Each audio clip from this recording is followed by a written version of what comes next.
What you see here is $10,000 on the table. You can take this money as a loan, but I will charge you a little bit of interest rate. Like most people, you take the money and you go buy a nice car. But in 10 years, it's time to pay me back.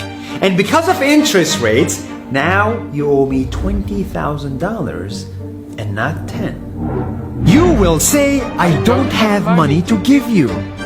And if you don't, I take your car and a piece of your house.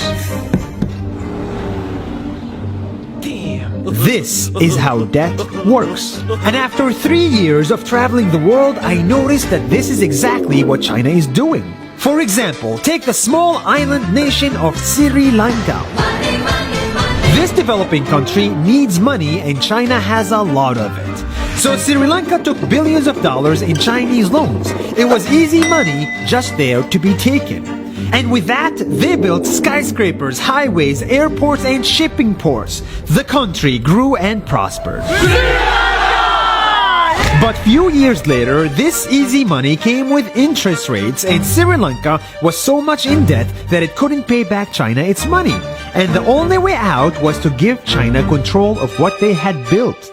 In other words, Sri Lanka lost a piece of its home to China because of debt. This is the Chinese money trap. And it's a real thing I saw all over the world.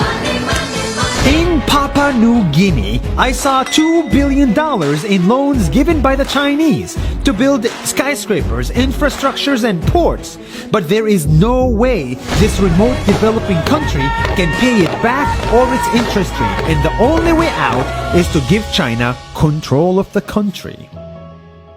In the Maldives, Pakistan, Malaysia, Laos, Kazakhstan, Mongolia, Egypt, Kenya, and South Africa,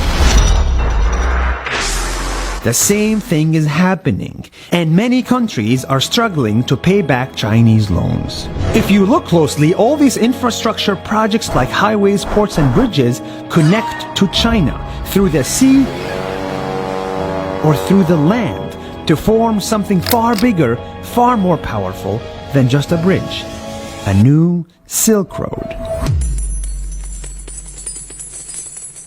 The world is already made by China, and I think slowly it will be owned by China.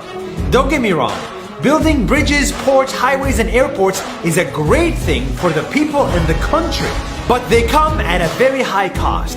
And when these countries can't pay back the loans, these countries will lose their homes.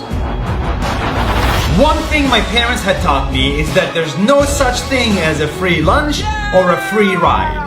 So if we're not careful with our money or other people's money, then we better start learning Chinese. 下周见。